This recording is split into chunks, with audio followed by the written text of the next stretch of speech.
Shalom jemaat Tuhan, dimanapun Anda berada. Bersyukur sekali hari ini bisa berjumpa dengan Bapak Ibu Saudara semuanya. Dan saya percaya perlindungan dan pemeliharaan Tuhan selalu nyata dimanapun Bapak Ibu Saudara berada. Dan bersyukur sekali bisa hari ini bersama-sama beribadah dengan jemaat yang dikasihi Tuhan. Nah, saya mau sampaikan pengumuman. Yang pertama, doa pagi God Favor in Marketplace hadir kembali untuk kita jemaat gereja Mawar Sharon Surabaya. Kita bisa mendengarkan firman Tuhan bersama-sama, kita berdoa sama-sama pada hari Sabtu 19 Desember 2020 mulai pukul 6 pagi. Mari kita bawa setiap kerinduan dan pergumulan kita, baik itu di dalam bisnis maupun pekerjaan kita, di dalam hadirat Tuhan dengan tidak jemu-jemu, ya. Dan Zoom ID bisa Anda dapatkan di CGL atau bisa lihat di Instagram @GMS_Surabaya. Kemudian minggu depan adalah minggu persembahan misi dan diakonia. Persiapkan diri kita untuk kita bisa memberikan yang terbaik kepada Tuhan. Saya ajak sekarang kita bisa tundukkan kepala, kita berdoa, kita akan memulai ibadah kita pada hari ini. Tuhan, terima kasih Tuhan. Hati kami penuh dengan ucapan syukur Tuhan. Buat segala kebaikan-Mu yang sudah Kau curahkan dalam kehidupan setiap kami. Kami percaya kalau kami masih hidup, itu semata-mata oleh karena pemeliharaan-Mu, semata-mata oleh karena perlindungan-Mu itu nyata bagi setiap kami. Engkau jauhkan kami dari setiap mara bahaya, Kau jauhkan kami dari setiap penyakit COVID-19 dan lain sebagainya Tuhan. Kami percaya Engkau Allah yang hidup bagi setiap kami Tuhan. Oleh karena itu Tuhan, kami tidak pernah berhenti, kami naikkan ucapan syukur kami kepadamu Tuhan. Terima kasih kalau hari ini juga kami boleh beribadah Tuhan. Mungkin kami beribadah online Tuhan, tapi biar hati kami, sikap hati kami tetap sama Tuhan. Kami menghormati Engkau Tuhan. Kami mau memberikan yang terbaik kepadamu Tuhan. Lewat pujian kami, ketika kami mendengarkan firman-Mu Tuhan, kami mendengarkan dengan sikap hati yang respect, yang menghormati Engkau Tuhan. Terima kasih Tuhan, terima kasih. Kami bersyukur Engkau Allah yang hidup, Engkau Allah yang ajaib bagi setiap kami. Terima kasih, kami siap Tuhan memulai ibadah kami hari ini dengan penuh ucapan syukur dan sukacita. Di dalam nama Tuhan Yesus Kristus. Haleluya. Amin. Shalom, mari kita sama-sama bangkit berdiri. Kita percaya kita dipilih untuk memuliakan Tuhan. Amin. Berikan sorak-sorai bagi Tuhan. Haleluya.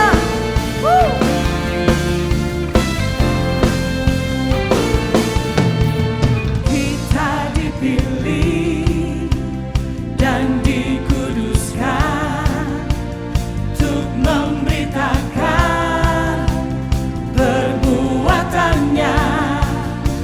Sekarang saatnya bangkit nyata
Mari jemaat persilakan duduk kembali untuk menyembah Tuhan bersama-sama menghampiri tahta Allah yang Maha Kudus.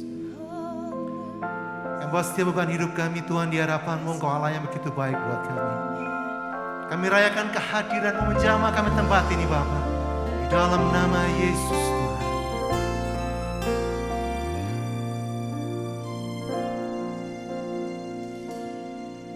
Tingginya langit dari bumi, demikian tingginya jalan-Mu. Biar kehendak-Mu dan rencana-Mu terjadilah di hidupku. Kau yang menuntun setiap langkahku, hanya Engkau pertolonganku. Padamu Yesus aku berseru, Kau harapan terang hidupku.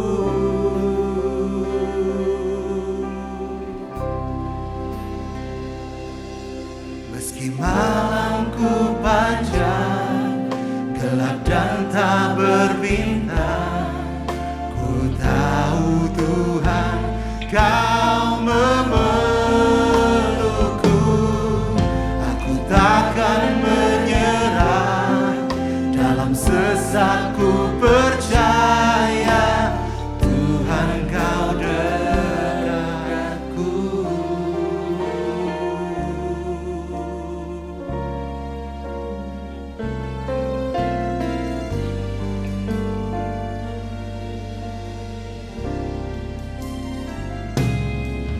Tingginya langit dari bumi, demikian tingginya jalan-Mu. Biar kehendak-Mu dan rencana-Mu terjadilah di hidupku. Kau yang menuntun setiap langkahku, hanya Engkau pertolonganku. Padamu Yesus aku berseru, Kau harapan terang hidupku. Meski malamku panjang, gelap dan tak berbintang, ku tahu Tuhan Kau memelukku. Aku takkan menyerah, dalam sesakku percaya Tuhan Kau dekatku. Meski ku berair mata, ku tahu Kau setia. Dengan senang hatiku percaya Kau setia selamanya.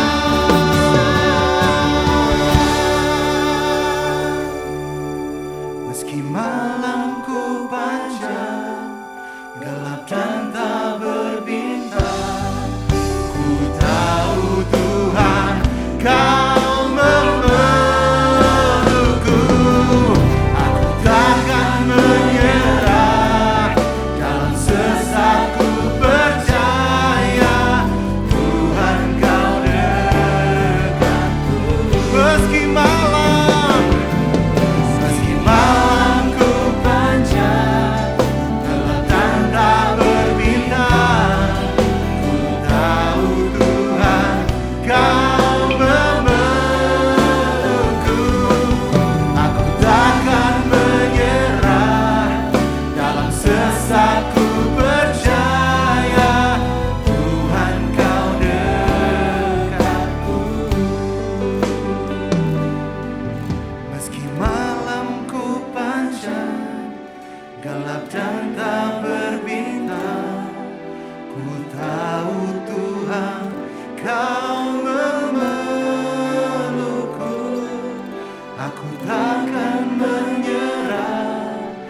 Dalam sesak ku percaya Tuhan kau dekat. Mari kita bangkit diri bagi Dia, kita mau katakan, meski malam ku panjang, gelap dan tak berbintang, ku tahu Tuhan kau memelukku. Aku takkan menyerah, dalam sesak ku percaya Tuhan kau dekat. Meski malam ku panjang, meski malam ku panjang, gelap dan tak berbintang, ku tahu Tuhan kau memelukku. Aku takkan menyerah, dalam sesak ku percaya Tuhan kau dekat. Meski malam ku panjang, meski malam ku panjang, gelap dan tak berbintang, kami tahu Tuhan, kau meluk kami Yesus. Aku takkan menyerah, dalam sesak ku percaya Tuhan kau dekat. Tuhan kau dekatku, Tuhan kau dekat, Tuhan kau dekatku, Tuhan kau dekatku.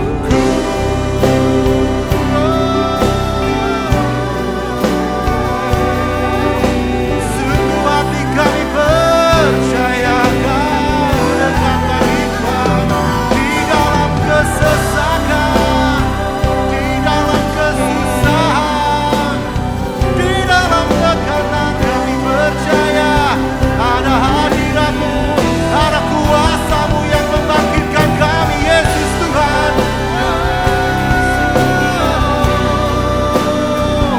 Tingginya langit dari bumi, sedemikian tingginya kasih dan kerajaan-Mu bagi kami. Yesus, Yesus kami percaya, kami percaya, kami percaya.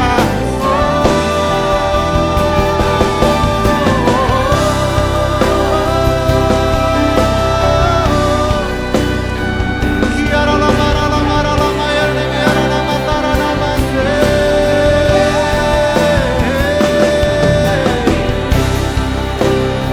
Meski malam kami panjang, gelap dan tak berbintang, tangan-Mu tak kurang panjang menolong kami, memeluk kami. Haleluya.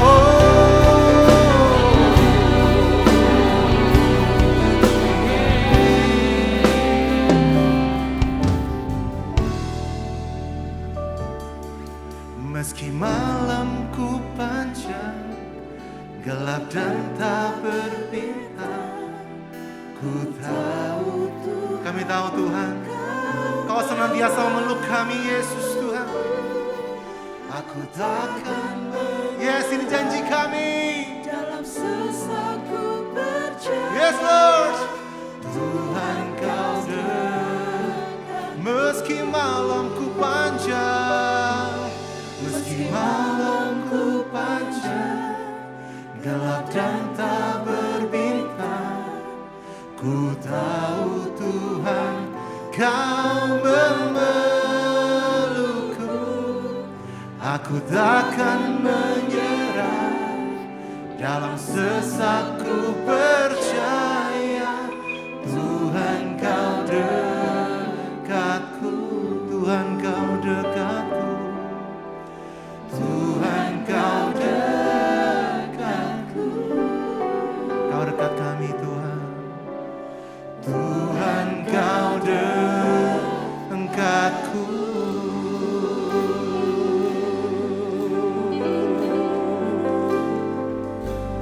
Even if the mountains tremble, even if the storms comes my way, even in the darkest night, you never let me go. Come on, on, church, say it loud. Jesus, you're my rock and anchor. You're the one who fights my battle. Even in the darkest night, you never let me go. Even if the mountains tremble, even if the storms comes my way, Lord. Even in the darkest night, you never let me go. Jesus, you're my rock and anchor, Lord. Come on, church. Even in the darkest night, say it, hallelujah.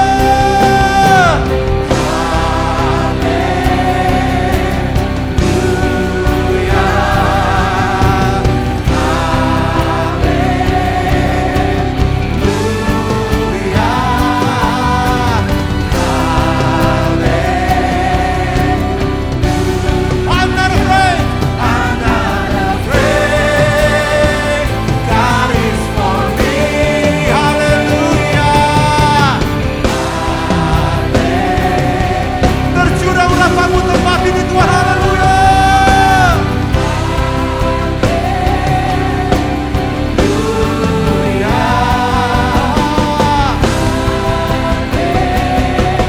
I'm not afraid. God is for me. God is for me.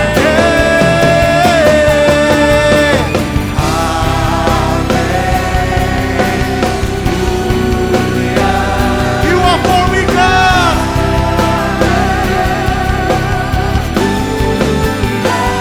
Worship you.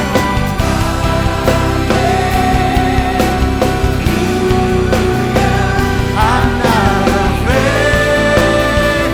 God is for me.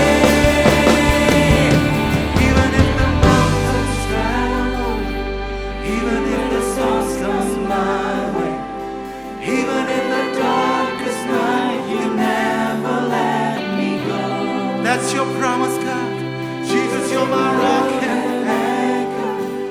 You're the one who fights my battle. Even in the darkest night, you never let me go. Hallelujah.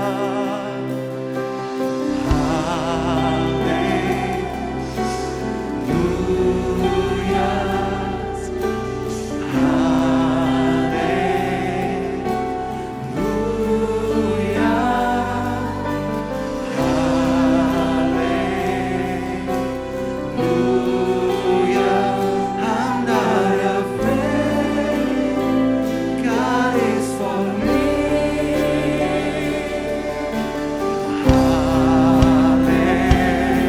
Come on, semua angkat hatimu sembah Dia, katakan.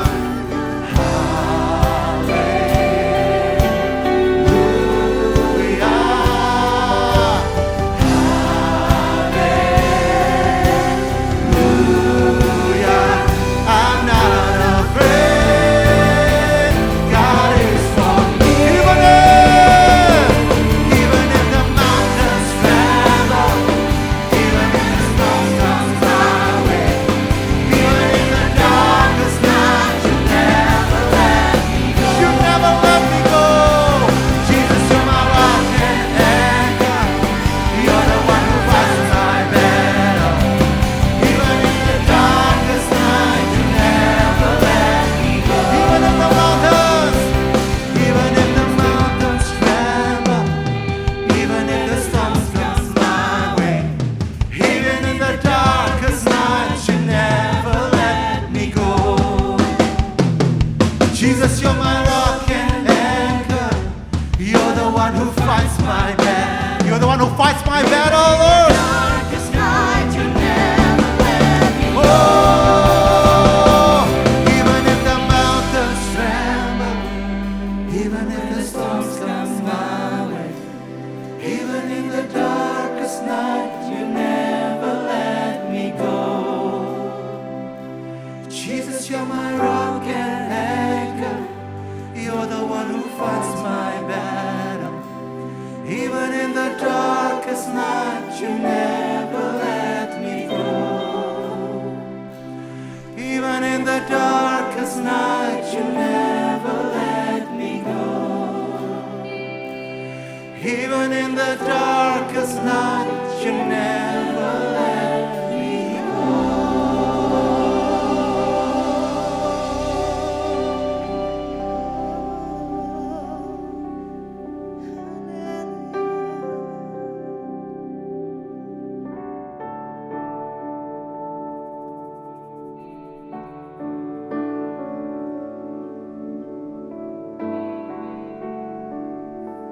Tuhan Yesus, terimalah rasa hormat, syukur, terima kasih kepada Engkau yang sudah berkarya sepanjang tahun ini. Terima kasih untuk kebaikan, kemurahan yang menyatakan kepada kami, pengampunan yang luar biasa. Ampuni kalau selama ini kami sering mengkhianati Engkau, kami sering membuat Engkau menderita dengan perbuatan kami. Biarlah kami tidak mau bebal lagi, kami mau sadar, kami mau bertobat, kami mau hidup dalam kebenaran. Ubahkan kami Tuhan sebelum masuk tahun 2021. Kami mau sungguh-sungguh hidup taat kepada kehendak-Mu dan hidup menyenangkan dan memuliakan Engkau. Sebentar ada suruh kehormat kami, kesempatan kami bersekutu dengan tubuh dan darah-Mu. Kuduskan hati pikiran kami, kuduskan setiap hati pikiran kami, roti dan anggur hamba-Mu yang akan perjamuan kudus ini beracara Tuhan. Apapun pesan-pesan yang Kau sampaikan boleh menginspirasi kami untuk kami lebih sungguh di waktu datang. Kuduskan ruangan ini. Di dalam nama Tuhan Yesus kami berdoa dan mengucap syukur. Haleluya. Amin. Silakan duduk. Siapkan dirimu. Koreksi diri supaya Tuhan akan memulihkan jalan hidupmu menjadi baru.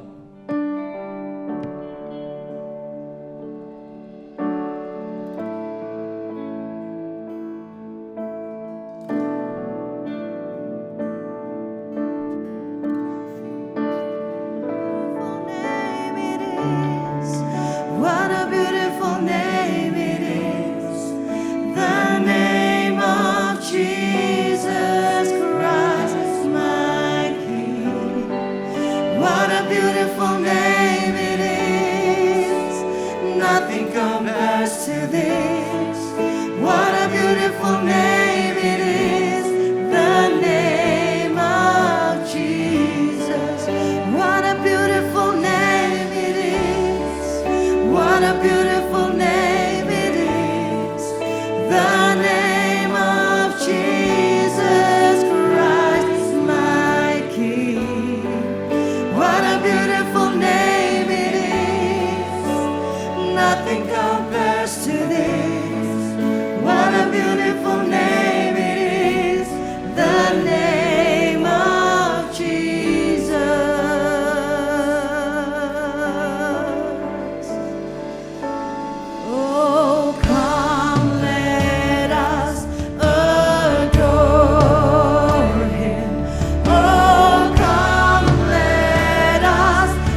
Semua tetap ambil sikap bersaat teduh. Immanuel, Tuhan beserta kita. Kita beruntung, tidak terasa hampir setahun di penghujung akhir tahun ini kita masuk ke tahun 2021. Tuhan tahu apa yang kalian khawatirkan, kalian masa depan saudara. Ada berapa yang saat ini masih menderita sakit, bawaan, ekonomi lagi susah, keluarga ada masalah dan apapun yang ada. Tapi Tuhan berkata, Allah turut bekerjasama dalam sesuatu mendatangkan kebaikan bagi setiap yang mengasihi Dia. Tahun depan saya tadi waktu pujian dapatkan bahwa akan terjadi gelombang yang baru. Yang iblis tebarkan roh ketakutan, kekhawatiran, problem-problem yang ada. Tapi firman Tuhan berkata kesusahan sehari cukup sehari. Dan Tuhan sudah membiarkan hari depan yang penuh pengharapan. Tuhan sudah membiarkan gelombang yang baru tahun 2021 bersama dengan Roh Kudus. Ikuti aja gelombang itu dengan seperti orang berselancar. Ikuti aja sesuai dengan kemampuanmu, sesuai apa yang kau diberikan talenta dan iman yang sebiji sawi. Sanggup mengalahkan badai apapun yang terjadi dan gelombang itu akan berhenti. Sebagaimana Petrus waktu di atas perahu dengan Tuhan Yesus di atas di buritan. Tidak ada yang tidak bisa. Karena Tuhan Yesus sudah buktikan melalui perjamuan kudus yang terakhir tahun 2020 ini. Dia sudah rela mati untuk saudara dan saya. Dia tidak izinkan penderitaan berlarut yang tidak melebihi kemampuan kita. Karena itu jangan berlarut-larut dan takut khawatir. Tapi siapkan dirimu bersama dengan Tuhan. Hidup dalam kebenaran. Introspeksi diri. Ada hal yang baru. Tuhan sudah buka jalan yang baru. Yang akan merombak semua tata yang ada. Dan engkau akan melihat hidup yang berkelimpahan di dalam Yesus Kristus. Ada banyak mujizat terjadi. Di tengah penderitaan ada mujizat-mujizat yang akan terjadi. Dan biarlah semua itu akan dibuktikan bahwa Allah hadir. Allah tidak pernah terlambat perlawan dalam hidupmu. Karena itu biarlah saat ini sebelum kita bersekutu dengan darah, Tuhan tanya, seberapa banyak jiwa yang sudah engkau menangkan untuk Tuhan? Bukan banyaknya, tapi usahamu untuk engkau bisa menginjil, engkau bisa bersaksi akan kemurahan Tuhan, akan mujizat-mujizat yang engkau alami. Itu ada maksud Tuhan supaya orang percaya dan orang bertobat. Ini saatnya kita memperbarui pola berpikir kita, karakter kita, kembali kepada kasih yang mula-mula. Tuhan Yesus mengalami penderitaan maut, menjadi sama dengan keadaan kita sebagai manusia. Sehingga oleh kematiannya, Yesus memusnahkan iblis dan maut. Maka ia dapat merasakan dan membebaskan kita dari penderitaan. Yesus sudah menang atas segala pencobaan. Ia dapat menolong saudara dan saya dan menyembuhkan sakit kita. Apa yang sudah engkau persembahkan untuk membalas kebaikan Tuhan? Berikan yang terbaik bagi Tuhan melalui hidupmu. Kata Yesus, akulah roti hidup. Barang siapa datang dan percaya kepadaku, engkau tidak akan lapar dan haus lagi. Jika engkau makan roti ini, engkau akan hidup selama-lamanya. Dan roti yang kuberikan ialah benar-benar dagingku yang akan kuberikan untuk hidupmu di dunia. Sesungguhnya, jika engkau tidak makan dagingku dan minum darahku, engkau tidak mempunyai hidup di dalam dirimu. Barang siapa makan dagingku dan minum darahku, engkau tinggal di dalam aku dan aku di dalam engkau, engkau pasti akan menghasilkan buah yang baik. Karena itu hendaklah engkau percaya kepada Yesus yang telah diutus Allah. Di luar Tuhan Yesus, engkau tidak dapat berbuat apa-apa. Jika engkau menuruti perintahku, engkau akan tinggal dalam kasihku, supaya sukacitaku ada di dalam engkau dan sukacitamu menjadi penuh. Karena itu percaya saja, hari lepas hari tetaplah berdoa, khususnya sebelum akhir tahun ini, make a wish dengan Tuhan, harapan dan kerinduan saudara, mengucap syukur senantiasa, jangan mengomel mulu, engkau akan selamat. engkau akan beruntung, engkau akan bahagia. Dan hidupmu akan berubah. Bukan karena kuat gagah, tapi karena keyakinan imanmu. Tuhan beserta. Yakinlah bahwa jerih payahmu, ketekunanmu selama tahun ini tidak sia-sia. Tuhan sudah memperhitungkan satu persatu setiap pengorbananmu. Dan ada upah besar yang menanti. Tidak hanya di bumi tapi di surga. Itu untungnya kita punya Yesus yang tetap berkuasa. Yesus tetap percaya dalam hidupmu.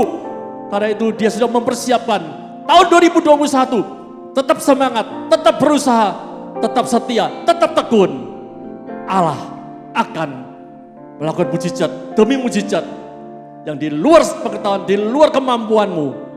Yesus membuat segala sesuatu indah pada waktunya. Haleluya. Dia Allah yang luar biasa.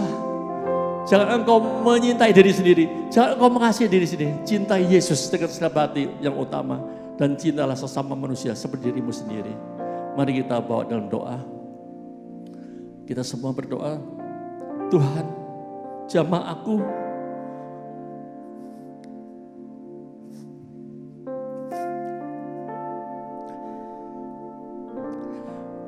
untuk aku bisa tetap semangat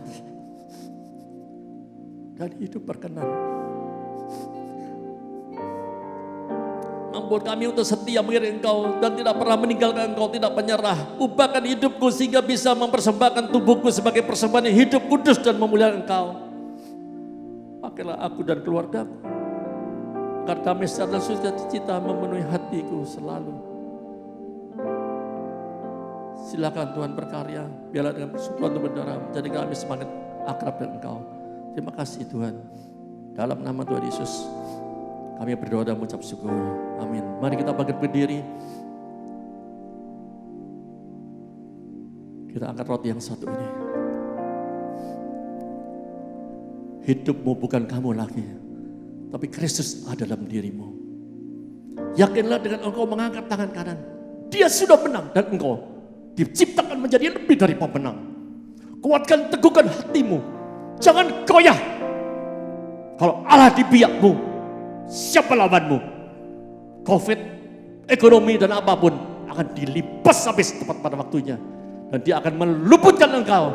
Karena dia sayang saudara. Untuk itu dia rela mati untuk saudara. Kalau engkau percaya, hidupmu sangat berarti. Hidupmu bisa berdampak kepada manusia, kepada Allah dan samanya. Mari, makanlah dengan iman dan percaya di dalam nama Tuhan Yesus Kristus.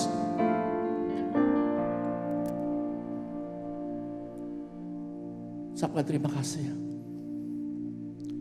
Angkat gelas yang berisi anggur ini. Dan tangan kanan, tangan kirimu dadamu. Yakinlah damai dan sukacita Natal ada di hatimu.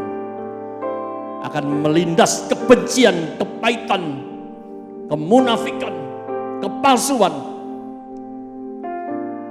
Karena ada saatnya ratapan akan diganti dengan tarian kemenangan, sukacita yang tidak bisa dibeli oleh uang. Raih itu, raih damai sejahtera sukacita. Tapi itu bukan hanya engkau nikmati sendiri, tapi bagikan kepada sesama yang membutuhkan cinta kasih. Kalau percaya, engkau sudah diampuni dosamu. Engkau sudah dibebaskan. Bebaskan keluargamu, bebaskan sahabatmu yang masih tertawan oleh dosa. Perzinahan, dosa narkoba, dosa apapun. Untuk mereka menerima Tuhan Yesus Tuhan. Kalau engkau mau, kau bisa mampu dipakai Tuhan untuk memenangkan jiwa-jiwa. Berdamai dengan semua orang. Mari minumlah dengan iman dalam nama Tuhan Yesus Kristus. Mari kita doa sekali lagi. Terima kasih Tuhan untuk fellowship yang indah pada hari ini. Biarlah kami boleh selalu menikmati di mana kami berada bersama dengan Engkau. Di dalam nama Tuhan Yesus kami berdoa dan mengucap syukur. Haleluya. Amin. Silakan duduk.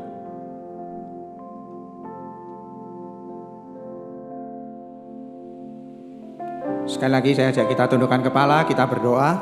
Terima kasih Tuhan Buat hari ini, buat persekutuan dengan tubuh dan darah-Mu Tuhan, kami tahu Engkau mati, Engkau bangkit, bahkan hidup bagi kami semuanya Tuhan. Oleh karena itu Tuhan, biar kematian-Mu dan kebangkitan-Mu itu selalu nyata di dalam kehidupan setiap kami, supaya hidup Kristus itu senantiasa memancar keluar dari dalam kehidupan setiap kami, supaya kami boleh menjadi terang, boleh membawa dampak di tengah-tengah dunia Tuhan.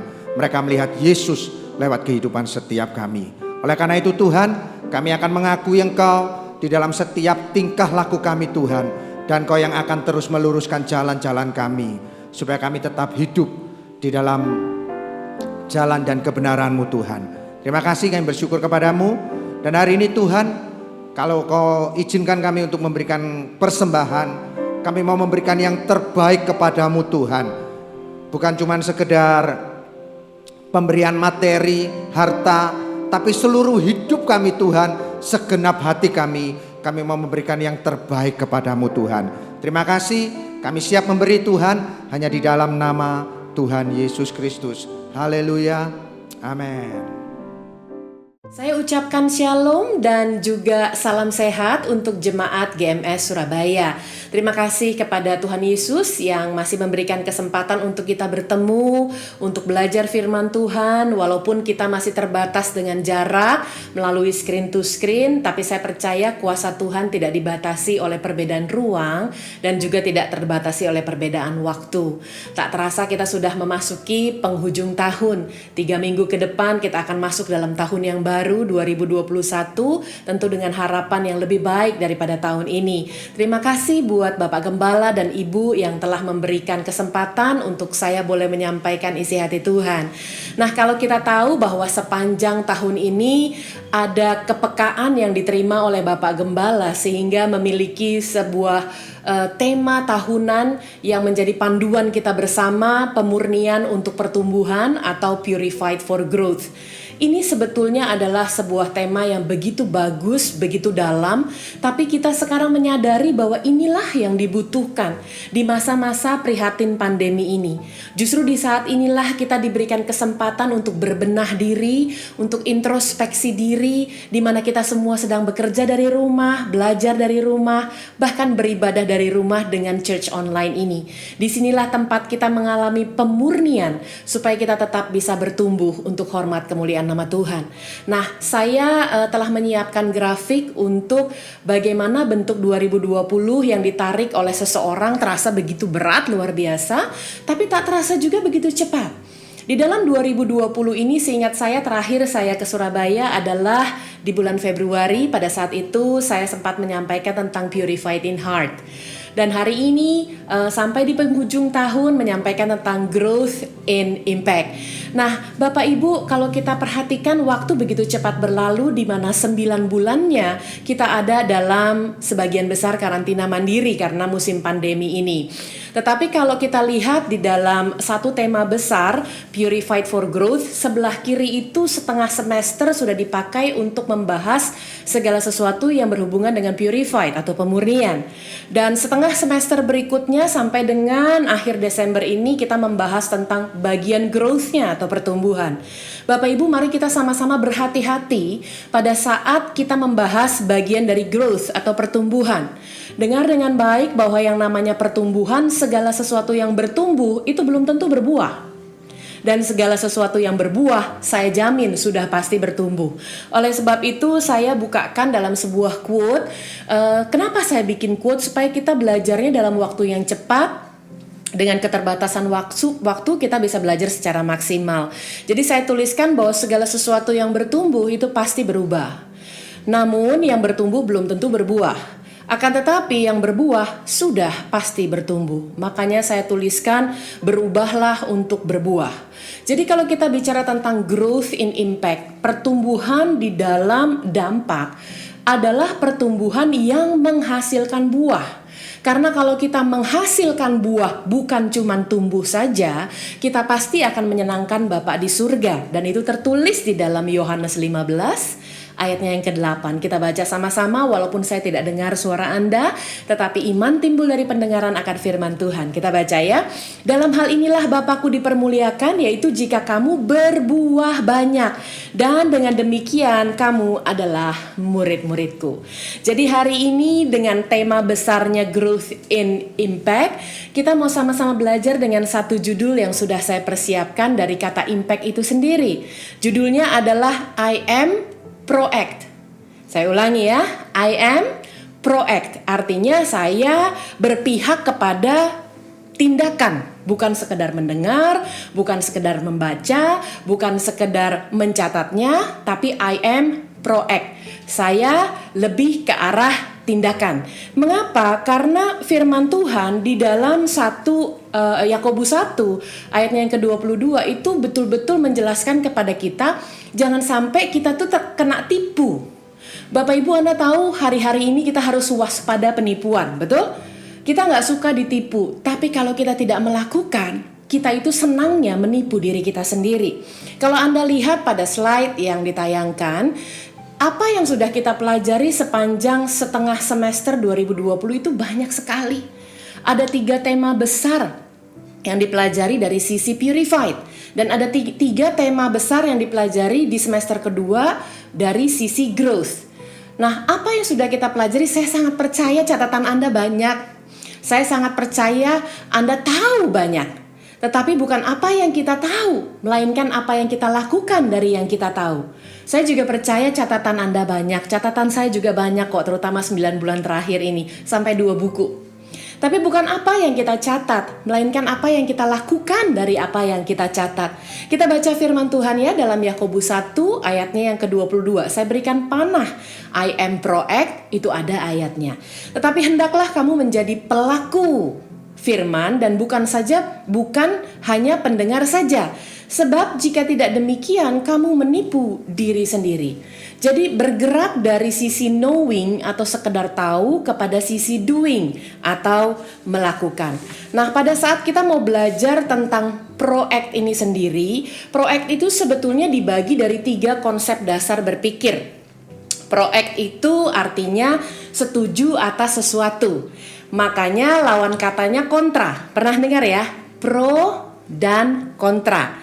Jadi kalau kita bicara proact, kita bicara setuju atas sesuatu, fungsinya adalah untuk dipahami.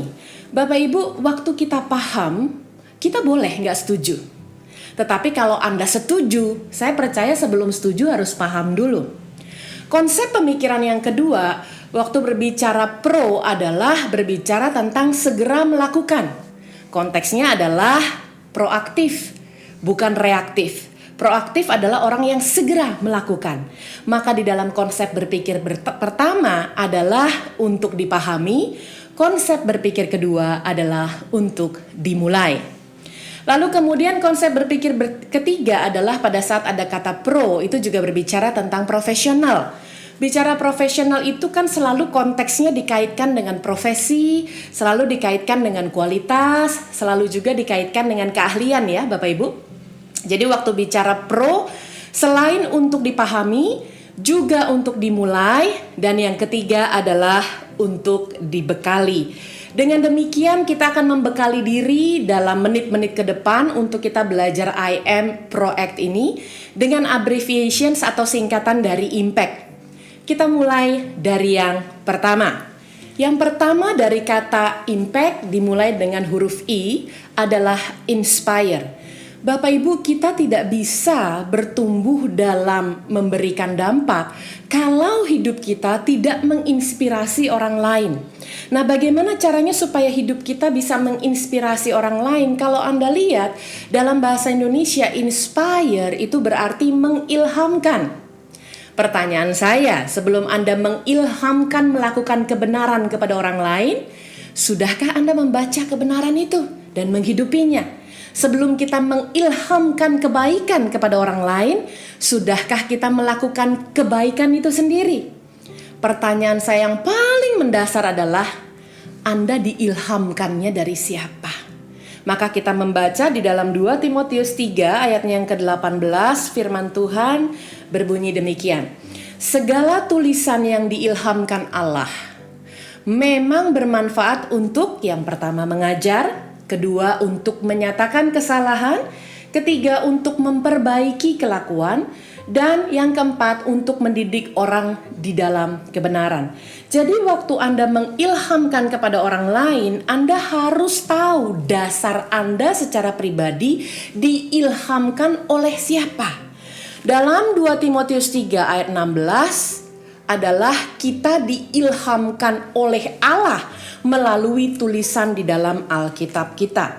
Jadi waktu Anda membaca Alkitab, pastikan Bible is the mirror, not a window.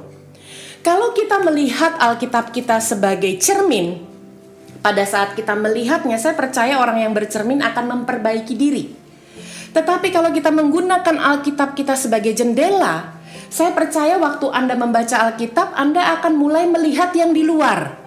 Apa yang harus diperbaiki orang lain, dan apa yang harus diperbaiki di keadaan luar. Tetapi Alkitab tidak mengajarkan itu. Justru di saat kita semua sedang di rumah saja dan berbenah diri, wajib bagi kita untuk introspeksi. Melihat kepada diri kita sendiri apa yang masih harus diperbaiki di dalam hidup. Seperti apa yang tertulis di dalam Yakobus 1 ayatnya yang ke-23 sampai dengan 25. Sama-sama kita baca ya. Sebab jika seorang hanya mendengar firman saja dan tidak melakukannya, ia adalah seumpama seorang yang sedang mengamat-amati mukanya yang sebenarnya di depan cermin. Baru saja ia memandang dirinya, ia sudah pergi atau ia segera lupa bagaimana rupanya.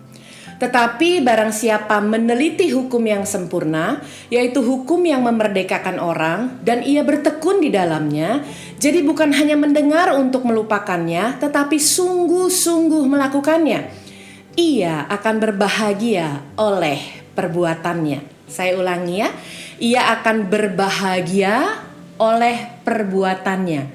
I am pro-act. Ia tidak akan berbahagia oleh catatannya. Ia tidak akan berbahagia oleh apa yang telah dia dengar. Ia berbahagia oleh perbuatannya. I am pro-act. Kalau Bapak Ibu lihat di dalam kata inspire di ayat 25, itu ada stepnya. Kalau Anda mau menginspirasi orang lain dengan kebenaran firman Tuhan, tolong lakukan 3 step ini. Yang pertama adalah yuk meneliti hukum yang sempurna. Bagaimana kita bisa meneliti hukum yang sempurna kalau kita sendiri juga malas baca Alkitab? Dulu ada alasan tidak ada waktu. Sekarang pada saat kita semua sedang di rumah masih belum habis juga baca Alkitabnya. Yang kedua adalah setelah kita meneliti hukum yang sempurna, kita bertekun di dalamnya. Kata bertekun berbicara tentang tindakan bertalu-talu. Artinya terus menerus. Artinya jangan kasih kendor. Dan yang ketiga adalah setelah Anda bertekun, Anda juga dan saya harus sungguh-sungguh melakukannya. Hasilnya adalah berbahagia oleh perbuatannya. Dalam bahasa aslinya berbahagia di sini menggunakan kata makaritos, yang selain artinya berbahagia, kita juga diberkati. Nah, kalau kita sudah lihat di dalam bagian inspire, saya cuma mau kasih pesan satu. Ada quote yang begitu mudah untuk dipahami. Segeralah menginspirasi sebelum Anda dan saya kadaluarsa. Inspire before we expire. Ada masanya kita sudah tidak dapat lagi menjadi berkat bagi orang lain karena umur kita ada batasnya. Pada saat kita masih bernafas, pada saat kita masih diberikan kesempatan, inspire before we expire. Nah, yang kedua adalah di bagian impact, pada bagian M-nya adalah momentum. Bapak Ibu, kalau mau bicara tentang kita memberikan dampak itu erat sekali hubungannya dengan momentum. Dan kenapa momentum ini menjadi penting dalam bahasa Indonesianya adalah saat yang tepat. Bagi saya justru sekarang adalah saat yang tepat. Mengapa? Karena semua orang tanpa terkecuali sedang dilanda yang namanya pandemic fatigue. Semua orang menunggu. Saat kita bicara tentang pandemic fatigue adalah sebuah kelelahan ekstrim. Jadi artinya kita kelelahannya begitu berkepanjangan karena situasi yang siaga terus-menerus. Dulu kita pikir hanya 2 minggu untuk semi lockdown atau PSBB. Lalu kemudian diperpanjang menjadi 1 bulan. Kita berpikir hanya 3 bulan, ternyata 6 bulan. 6 bulan dan lihatlah hari ini kita sudah masuk sampai dengan 9 bulan. Walaupun kita terus berdoa, berpuasa, kita percaya badai pasti berlalu, tidak ada satu orang pun yang dapat mengatakan kapan pandemi ini akan segera berakhir. Semuanya ada di dalam kedaulatannya Tuhan. Dan oleh sebab itu waktu kita belajar tentang sangat kelelahan atau extreme tiredness ini, Matius 11 ayat 28 sebetulnya adalah jawabannya. Sebab Tuhan berkata, marilah kepadaku semua yang letih, lesu dan berbeban berat, aku akan memberikan kelegaan kepadamu. Jadi waktu bicara tentang momentum, sebetulnya sekarang adalah momentum yang terbaik. Hanya saja orang suka bertanya, lalu saya harus memulainya dari mana? Saya suka dengan satu buah quote yang mengatakan, start where you are, use what you have, and do what you can. Nah, kita kebanyakan itu berpikir kita tidak bisa berdampak. Karena kita berpikir kita terlalu kecil. Bapak Ibu dengar dengan baik, nyamuk yang kecil saja bisa memberikan dampak yang besar. Kalau kita bicara impact, kita bicara dampak, bisa berdampak negatif, bisa juga berdampak positif. Tetapi Tuhan itu luar biasa. Dia selalu investasi terlebih dahulu untuk Anda dan saya, baru kita akan dipakai untuk hormat kemuliaan namanya melalui investasi yang sudah Tuhan tanamkan. By the way, Anda dan saya itu mahal harganya. Kita dibayar di atas kayu salib dengan karya salibnya. Kita baca sama-sama 2 Korintus 8 ayat yang ke-12 dengan keras. Sebab jika kamu rela untuk memberi, maka pemberianmu akan diterima. Amin. Kalau pemberianmu itu berdasarkan apa yang ada padamu, bukan berdasarkan apa yang tidak ada padamu. Jadi Bapak Ibu, kalau kita bertanya kepada diri kita, terus saya harus memulainya di mana dalam momentum ini? Mulailah dari apa yang ada padamu. Itulah sebabnya pertanyaan ini menjadi pertanyaan favorit Tuhan Yesus sebelum Tuhan Yesus melakukan mujizat. Selalu dia bertanya, apa yang ada padamu? Dan itu kita bisa baca di dalam 2 dari kisah di dalam Alkitab yang saya ambil sebagai referensi. Yang pertama adalah dalam perikop Yesus memberi makan 5.000 orang. Saya percaya ini bukan sekali Anda dengar, berkali-kali, bahkan mungkin sejak Anda sekolah minggu dulu. Yesus memberi makan 5.000 orang. Di ayatnya yang ke-17, kita tidak membaca satu perikop, itu ada di ayat 13 sampai dengan 20. Saya hanya mengambilnya di ayat 17. Waktu Tuhan tanya apa yang ada padamu, jawaban manusia itu selalu berkata begini. Jawab mereka, yang ada pada kami di sini hanya, saya garis bawahi kata hanya. Kebiasaan kita adalah insecure. Kita nggak percaya kita sanggup, makanya menggunakan kata hanya. Yang ada pada kami di sini hanya, cuma ini, hanya 5 roti dan 2 ikan. Bahkan di dalam perikop perkawinan di Kana, kalau Anda baca dalam Yohanes 2 ayat 1 sampai dengan 11, itu kita bicara tentang apa yang ada padamu, baru mujizatnya itu dilakukan. Yang ada saat itu adalah tempayan yang kosong karena anggurnya sudah habis. Karena nggak ada anggur, adanya air. Dan air yang diisi ke dalam tempayan yang kosong itu, mujizat terjadi dari apa yang ada padamu. Yang diberikan adalah anggur, dan bukan sekedar anggur biasa, tetapi yang diberikan adalah anggur yang terbaik. Demikian juga waktu Tuhan Yesus memakai Musa. Tuhan Yesus bertanya kepada Musa. Ini ada satu perikop Keluaran 4 ayat 1 sampai 17 dibaca ya, nanti setelah ibadah ini. Di ayat 2 Tuhan berfirman kepadanya, apakah yang ada di tanganmu itu? Jawab Musa, tongkat. Anda tahu kisah tongkat Musa. Diangkat bisa membelah lautan. Pada saat tongkat itu ditaruh di bawah, dia berubah menjadi ular, dipegang lagi di salah satu ujungnya, kembali menjadi tongkat. Saya mau katakan Musa adalah orang yang penuh dengan keraguan. Makanya pertanyaan Tuhan ke Musa, apa yang ada padamu? Oleh sebab itu kita harus yakin dan percaya pada saat kita sudah diinvestasikan banyak oleh Tuhan, maka Filipi 4 ayat 13 benar-benar akan digenapi dalam kehidupan kita. Bahwa segala perkara dapat kutanggung di dalam Dia yang memberi kekuatan kepadaku. Segala perkara loh ya Bapak Ibu, pandemi berarti termasuk. Kesulitan keuangan berarti termasuk. Yang namanya tekanan dalam kesehatan berarti termasuk. Karena disebutnya segala perkara dapat kutanggung di dalam Dia yang memberikan kekuatan kepadaku. Makanya waktu kita sanggup menginspirasi orang lain dengan momentum kairosnya Tuhan, itu hanya disebabkan karena kita punya power dari Tuhan. Maka bagian yang ketiga dari kata impact dari huruf P adalah power. Power bicara tentang kekuatan, power bicara tentang kuasa, power bicara tentang daya. Waktu bicara tentang kuasa, power itu sudah diberikan di dalam Kisah Rasul yang pertama, ayatnya yang ke-8. Power berasal dari bahasa aslinya adalah dunamis, yang artinya strength, power, ability for performing miracles. Anda dan saya sanggup melakukan mujizat-mujizat besar karena Tuhan sudah kasih kuasanya di dalam kita. Maaf, Anda dan saya sendiri tanpa kuasa Tuhan enggak bisa. Tetapi kita sudah diberikan kuasa itu. Kita baca sama-sama ya. Tetapi kamu akan menerima kuasa kalau Roh Kudus turun ke atas kamu. Dan kamu akan menjadi saksiku. Lihat ripple effect ya. Ini namanya dampak. Ini namanya impact.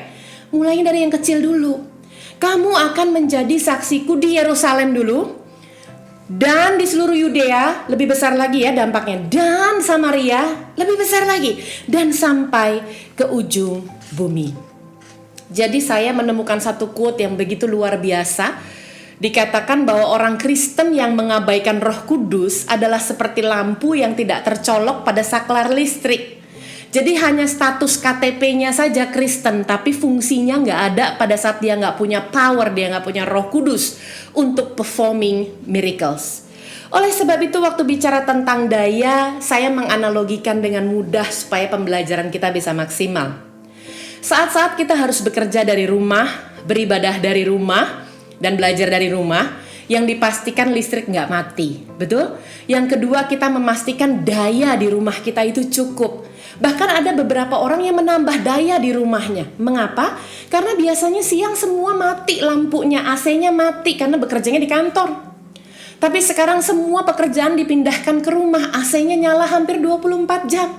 Lampunya nyala terus, apalagi kalau ada rekaman di rumah, lampunya nyalanya terang benderang. Nah, saya mau katakan Anda bisa punya daya di mana Anda menyalahkan misalnya televisinya jumlahnya dinyalahkan semua, AC-nya dinyalahkan semua, gadgetnya nyala semua, perlengkapan untuk rumah tangga nyala semua. It's okay, bisa dinyalain semua asal dayanya cukup. Pertanyaan saya adalah berapa besar daya kita? Kalau kita menggunakan kekuatan kita sendiri, kita sangat terbatas. Dan satu ketika kita akan mengalami pandemic fatigue. Tetapi kalau kita berserah dan kita percaya ada Roh Kudus yang memberikan kita power itu, kita tidak akan segera lelah. Dan itu tertulis dalam Yesaya 40 ayatnya yang ke-29. Dia memberi kekuatan kepada yang lelah dan menambah semangat. Adding on ya.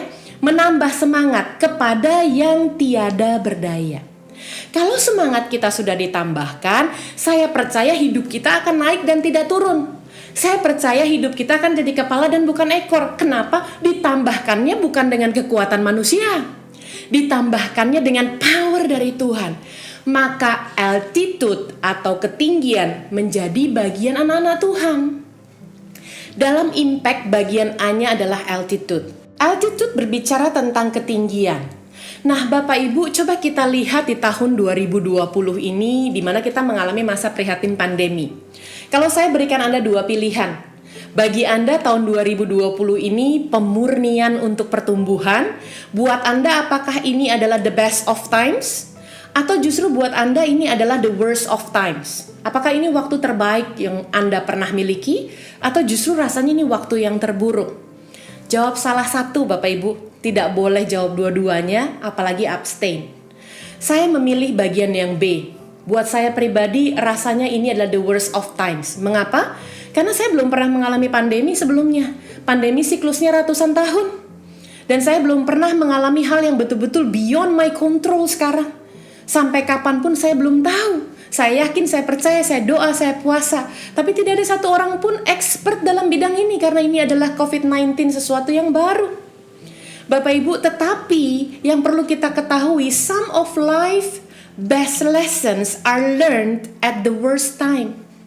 Justru ya, pembelajaran yang terbaik banget di dalam hidup itu terjadinya kadang-kadang di dalam waktu yang terburuk. So it's okay kalau Anda mengalami the worst of times now, tetapi Anda mengakhirinya dengan best lesson. Jangan sampai Anda memulainya dengan worst times, Anda mengakhirinya dengan worst lesson. Makanya di dalam Ulangan 28 ayat 13-14 berkata, Tuhan akan mengangkat engkau menjadi kepala dan bukan menjadi ekor. Kata mengangkat itu karena Anda tadinya di bawah. Orang yang tadinya di bawah makanya bisa diangkat. Kalimat ini jadi cocok buat kita. Mengalami worst of times, cocok ini kalimat buat kita. Engkau akan tetap naik dan bukan turun. Apabila, ini artinya ada syarat. Yang pertama, engkau mendengarkan perintah Tuhan Allahmu. Yang kedua, yang kusampaikan pada hari ini kau lakukan dengan setia.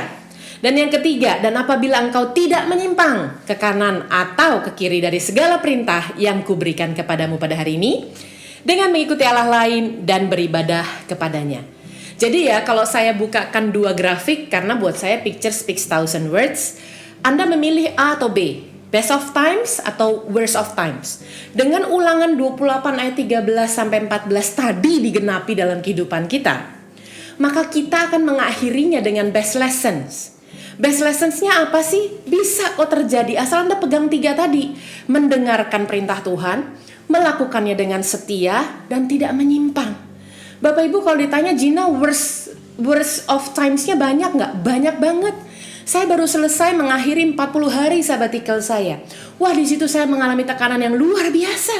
Rasanya seperti keset diinjak-injak. Tapi best lesson-nya adalah justru menjadi keset itu saya membersihkan apa yang dari luar tidak boleh masuk ke dalam hati ini.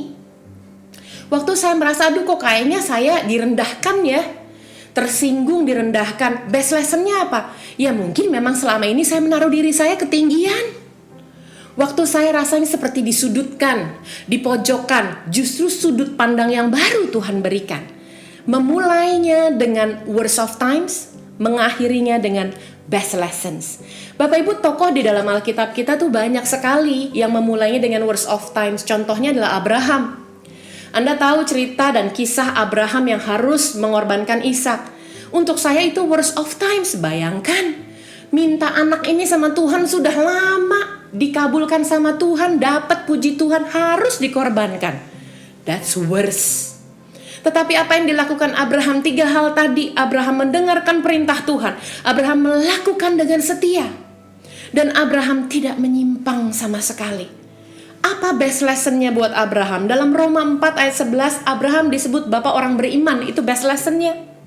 Di dalam Roma 4 ayat 17 disebutkan Abraham adalah bapak banyak bangsa. That's the best lesson. Bahkan yang ketiga di dalam Yakobus 2 ayat 21-23, itu Abraham disebut sebagai sahabat Allah. Siapa lagi tokoh di dalam Alkitab kita yang mengalami worst of times? Wah, kalau bicara worst of times, penderitaan penuh itu dialami Ayub. Ayub tuh kena semua aspek, Bapak Ibu. Dalam perihal perekonomian, Ayub abis-abisan. Dalam keharmonisan rumah tangga, berantakan luar biasa. Dalam keadaan fisiknya, Ayub itu memiliki penyakit kulit yang gatelnya luar biasa, nggak bisa digaruk biasa. Harus pakai beling menggaruknya. Otomatis berdarah, otomatis pasti agak berbau. Makanya dalam bidang sosial pun dia dikucilkan karena orang mengira dia itu terkena tulah. Habis semuanya, bahkan istrinya berkata, engkau mengutuki saja Allahmu. Jadi abis-abisan Ayub itu worst of times-nya adalah ujian penderitaan. Tapi best lesson buat Ayub itu apa? Di Ayub 1 ayat 1, Ayub disebut orang saleh. Ayub lah yang disebut orang jujur. Dan di dalam Yakobus 5 ayat 11, waktu menjelaskan tentang penderitaan di dalam Kristus gitu ya, orang akan mereferensikan masalah ataupun keadaan ketekunan, itu pasti referensinya akan ke Ayub. Bagaimana dengan kehidupan kita? Oleh sebab itu kalau kita sudah masuk dalam inspire, momentum, power, altitude, sekarang kita memiliki yang namanya Christ-like character atau karakter yang menyerupai Kristus. Nah, untuk karakter yang menyerupai Kristus, saya percaya ini sudah dibahas tuntas di bulan Maret April karena menjadi salah satu subtopik di semester pertama. Tapi waktu berbicara tentang Christ-like character, kita tidak bisa keluar dari 9 buah roh. Oleh sebab itu kita baca sama-sama lagi ya, mengingatkan kita, menguatkan kita bersama-sama. Galatia 5 ayat ke-22 sampai dengan 23. Tetapi buah roh ialah kasih, sukacita, damai sejahtera, kesabaran, kemurahan, kebaikan, kesetiaan, kelemah lembutan, penguasaan diri. Tidak ada hukum yang menentang hal-hal itu. Coba kita buat dalam perenungan kita satu persatu dari 9 buah tersebut. Pertanyaannya adalah apakah selama 9 bulan masa pandemi ini kita telah menjadi pribadi yang lebih baik, memiliki kasih Kristus yang nyata, atau lebih banyak ngambeknya, lebih lemah lembut atau lebih cepat tersinggung, lebih murah hati atau lebih hitung-hitungan. Oleh sebab itu kita bertanya kepada diri kita sendiri, karena kita pegang janji Tuhan Bapak Ibu. Roma 8 ayat 28 itu berlaku untuk segala situasi. Kita tahu sekarang bahwa Allah turut bekerja dalam segala sesuatu, ya pandemi termasuk dong, untuk mendatangkan kebaikan. Pertanyaan saya, 9 bulan kita jadi orang lebih baik gak? Kalau enggak, ayat ini jadi enggak berlaku dalam kehidupan kita. Bagi mereka yang mengasihi Dia, yaitu mereka yang terpanggil sesuai dengan rencana Allah. Kalau kita sudah memiliki Christ-like character tersebut, saya sangat percaya transformasi akan terjadi dalam kehidupan kita. Sebagai bagian yang terakhir dari kata impact. Transformasi itu sama seperti menjatuhkan batu di atas air. Akan terjadi gelombang riak sebagai dampaknya atau sebagai impactnya. Begitu batunya masuk ke dalam, kalau Anda lihat dalam animasi yang saya sertakan, mulailah terbuka lingkaran pertama. Masih ingat tadi? Yerusalem, Yudea, Samaria, sampai ke ujung bumi. Ini bicara dampak. Jadi waktu kita itu betul-betul mengalami pemurnian di masa sulit ini untuk pertumbuhan kita itu berbuah. Dan waktu kita berbuah, automatically kita memberikan dampak. Nah, transformasi sendiri punya arti perubahan yang berkualitas, yang harus dimulai dari dalam. Artinya dimulai dari dalam, Anda pergunakan Alkitab ini sebagai cermin, bukan sebagai jendela. Your Bible is your mirror, not a window. Anda beresin diri Anda dulu sendiri. Karena kalau Anda sudah selesai dengan diri Anda sendiri, saya percaya Anda akan menginspirasi banyak orang. Nah, lalu kemudian setelah kita beres dari dalam, maka dia akan berdampak. Impact-nya akan ada keluar. Dengan demikian, I am proact selesai. Dan kita sudah mengakhiri dalam 3 minggu lagi. Menutup tahun 2020 kita tentu harus dengan ucapan syukur. Even though Anda menjawab is the best of times atau the worst of times, yang penting kita memperoleh best lessons. Dan saya percaya lewat 9 bulan masa pandemi di tahun 2020 yang kita rasakan bersama-sama, itu semua akan mendatangkan kebaikan. Kita sudah memahami di bagian konsep berpikir pertama dari proact. Kita juga sudah memulai, karena kita nggak bisa kalau baca firman jadi denger aja tanpa melakukan, kita menipu diri kita sendiri. Dan yang ketiga, kita sudah dibekali dengan impact tadi, sehingga bekal ini kita bawa untuk 3 minggu ke depan, masuk di 2021 dengan hati yang mengucap syukur, dengan harapan yang baru, dengan doa yang bertalu-talu, tetap tekun dan tetap melayani Tuhan. Tuhan Yesus memberkati. Kita tundukkan kepala dan berdoa. Bapa dalam surga, hamba selesai. Terima kasih buat waktu yang Tuhan berikan untuk kami boleh belajar Tuhan hari ini. Bukan hanya kami memahami, kami janji kami mau memulainya Tuhan. Dan kami juga mau untuk membekali diri supaya kami siap masuk 2021 yang kami yakin, imani dan percaya akan jauh lebih baik daripada 2020. Sebab kami memegang janjimu dalam Ulangan 28 ayat 13-14, hidup kami akan tetap naik dan tidak turun jadi kepala dan bukan ekor. Berkati gerejamu, berkati setiap jemaatmu, berkati Tuhan dan perlindunganmu sempurna. Terima kasih buat hari ini kami mengucap syukur. Hai di dalam nama Tuhan Yesus Kristus, Allah yang hidup yang kami sembah, kami alaskan doa ini. Haleluya, amin. Tuhan Yesus memberkati. Saya percaya firman sudah berlalu, tapi Roh Kudus akan melaksanakan apa yang jadi Bapa dan berhasil dalam cita-citanya. Jadikan kami menjadi pelaku firman, jadikan kami menjadi pribadi yang lebih baik lagi. Jadikan kami mengalami pertumbuhan yang berkualitas. Roh Kudus berikan hikmat, kekuatan, semangat supaya kami bertumbuh berbuah lebat. Ini momentum untuk kami bisa menginspirasi banyak orang untuk mereka dibenarkan bagi Engkau.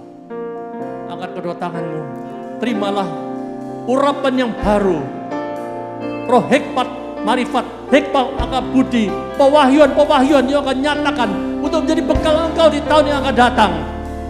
Untuk engkau memiliki iman yang teguh, untuk engkau tetap Tuhan berikan semangat, roh yang menyala-nyala di dalam melayani engkau, roh menyala-nyala untuk tidak pandang menyerah. Terimalah kekuatan yang baru dari Tuhan, harapan baru, kesehatan. Tuhan akan luputkan dari virus COVID. Berkati rumah tangga keluargamu penuh rukun dan bahagia. Berkati pekerjaanmu, berkati pelayananmu, berkati studimu. Apa yang menjadi kebutuhanmu, sandang pangan papan, masa hidup, keturunan, pekerjaan, keuangan, dan apapun yang menjadi kebutuhanmu, Tuhan akan mencukupkan tepat pada waktunya. Roh takut khawatir, roh galau kami patahkan di dalam nama Yesus. Untuk engkau berani melangkah bersama Tuhan tahun 2021, tahun yang penuh berkemenangan, tahun kesuksesan, tahun ada harapan yang baru akan melangkah bersama engkau. Tuhan selalu menyertai hidupmu. Sertai sepanjang minggu depan juga akhir tahun, mampukan kami Tuhan untuk kami banyak berdoa, untuk kami memiliki harapan yang baru bersama engkau, make a wish setiap engkau, dan apa yang doa-doa kami engkau dengar, doa kami. Kami bisa melewati sebentar lagi ujung tahun dengan berhasil bersama engkau. Saat ini sidang kasih Tuhan, terimalah anugerah, kasih karunia, damai sejahtera daripada Allah Bapa, Allah Putra, Roh Kudus yang selalu akan menyertai, memimpin dalam kehidupanmu. Hidup yang berkelimpahan, hidup berkemenangan, hidup yang dalam kesuksesan, hidup dalam nubuatan Tuhan mulai saat ini sampai Maranatha, karena sama-sama. Amin. Tuhan Yesus memberkati.